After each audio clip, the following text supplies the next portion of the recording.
English सीखते वक्त एक शब्द है वुड, जो अक्सर सबको कंफ्यूज कर देता है ना? लेकिन क्या हो अगर यही एक शब्द इंग्लिश फ्लुएंसी की मास्टर चाबी बन जाए? आज हम वुड के हर इस्तेमाल को इतने सिंपल तरीके से समझने वाले हैं कि ये सबके लिए एक सुपर पावरफुल टूल बन जाएगा। और सवाल मन में आता भी है कि भाई एक शब्द और मतलब इतने सारे। कभी इसका एंड गा गे गी से होता है, तो कभी ता ते ती से। कभी तो ये पोलाइट रिक्वेस्ट के लिए यूज होता है, तो कभी इमेजिनेशन के लिए। पर कोई टेंशन वाली बात नहीं है। आज इस कंफ्यूजन को हमेशा हमेशा के लिए सॉल्व कर देंगे। जी हाँ, आज का पूरा फोकस बस इसी एक शब्द पर है, वुड।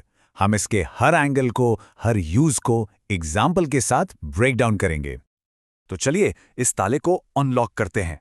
तैयार हो जाइए वुड के हर सीक्रेट को जानने के लिए और अपनी इंग्लिश को नेक्स्ट लेवल पर ले जाने के लिए। तो सबसे पहले वुड के सबसे आसान और डेली कॉन्वर्सेशन में सबसे ज्यादा इस्तेमाल होने वाले तरीकों से शुरू करते हैं। इससे कॉन्फिडेंस बिल्ड होगा।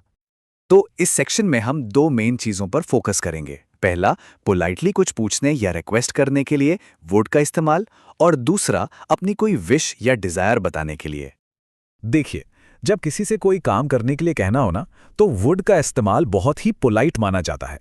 फॉर एग्जाम्पल, अगर कहना है क्या आप कृपया एक ग्लास पानी ला देंगे, तो इंग्लिश में कहेंगे would you please bring a glass of water. ये कैन यू से ज्यादा पोलाइट साउंड करता है। तो अगली बार किसी से कुछ मांगना हो, कैन यू की जगह वुड यू ट्राई करके देखना, तुरंत ज्यादा पोलाइट लगेंगे। अच्छा, अब बात करते हैं अपनी कोई विश बताने की। इसके लिए हम यूज करते हैं वुड लाइक टू। और इसका रूल तो बड़ा सिंपल है। जब भी किसी हिंदी सेंटेंस के एंड में चाहूंगा, चाहेगी या चाहेंगे आए, तो बस बिना सोचे समझे वुड लाइक टू लगा देना है। फॉर एग्जाम्पल, मैं अंग्रेजी सीखना चाहूंगा। इसे इंग्लिश में कहेंगे I would like to learn English. अपनी इच्छा बताने का ये एक बहुत ही इफेक्टिव और पोलाइट तरीका है। चलिए, अब वुड के एक बहुत ही इंटरेस्टिंग यूज की तरफ चलते हैं, जहां पर अक्सर लोग कंफ्यूज हो जाते हैं।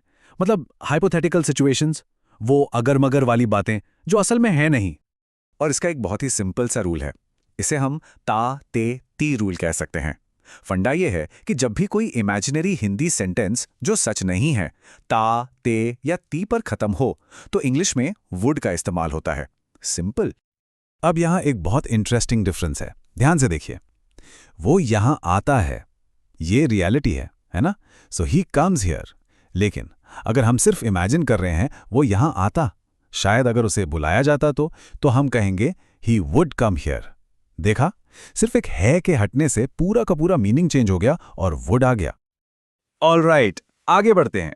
अब देखते हैं कि वुड टाइम के साथ कैसे काम करता है। मेरा मतलब है पास्ट की हैबिट्स और फ्यूचर की पॉसिबिलिटीज बताने के लिए। तो यहां पर वुड के तीन मेन फंक्शंस है। पहला, पास्ट की हैबिट्स बताना।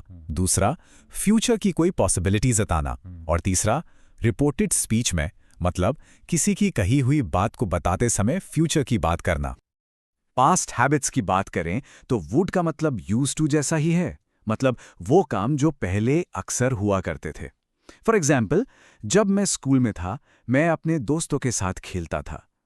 मतलब when I was in school I would play with my friends. अब फ्यूचर की बात करते हैं। वुड का इस्तेमाल एक पॉसिबिलिटी, एक संभावना बताने के लिए होता है। ये विल से थोड़ा कम सर्टेन होता है। जैसे मान लीजिए आसमान में बादल हैं और कोई पक्का नहीं कह रहा, बस एक पॉसिबिलिटी बता रहा है, तो वो कह सकता है बाहर मत जाओ, बारिश होगी, don't go out, it would rain. अब आता है एक बहुत ही इंपॉर्टेंट रूल। वुड असल में विल का पास्ट फॉर्म है। सो जब हम पास्ट में कही गई किसी फ्यूचर की बात को आज बताते हैं, तो विल की जगह वुड यूज करते हैं। फॉर एग्जाम्पल, उसने कहा था कि वो आएगा। He said that he would come. यहां पर he said that he will come बोलना वो गलत हो जाएगा। चलिए, अब वुड के एक और एडवांस्ड यूज को समझते हैं। ये तब होता है जब हम किसी सिचुएशन के बारे में अवेलेबल इंफॉर्मेशन के बेस पर कोई गेस, कोई अनुमान लगाते हैं। यहां पर वुड हैव के दो बहुत पावरफुल यूजेस हैं। पहला, ये हमें एक इमेजिनरी पास के बारे में बात करने देता है जो हुआ नहीं। जैसे उसने ये काम पूरा कर लिया होता, पर शायद उसे चांस ही नहीं मिला। और दूसरा, ये हमें पास के बारे में एक एजुकेटेड गेस लगाने में हेल्प करता है। जैसे घड़ी देखकर कोई कह सकता है वो अब तक निकल चुकी होगी। अब ये कॉन्टेक्स्ट से ही पता चलता है कि बात इमेजिनेशन की हो रही है या गेस की। और हम प्रेजेंट के लिए भी गेस लगा सकते हैं। अगर अंदाजा लगाना है कि कोई इस वक्त क्या कर रहा होगा, तो वुड बी के साथ वर्ब में आईएनजी लगा देंगे। जैसे वो एग्जाम के लिए पढ़ रहा होगा, he would be studying for the exam. लेकिन याद रखना, ये सिर्फ एक गेस है, रियलिटी नहीं। तो वुड के कई ताले तो हमने खोल लिए हैं। अब टाइम है अपनी इस मास्टर की को एक बार फिर से देखने का और जो कुछ भी सीखा है उसे क्विकली समराइज करने का। तो ये हैं वुड की 5 मास्टर कीज।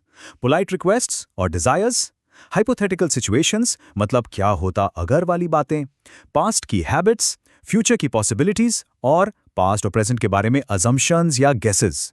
इन 5 चाबियों से वुड का कोई भी ताला खोला जा सकता है। तो अब जब ये मास्टर की सबके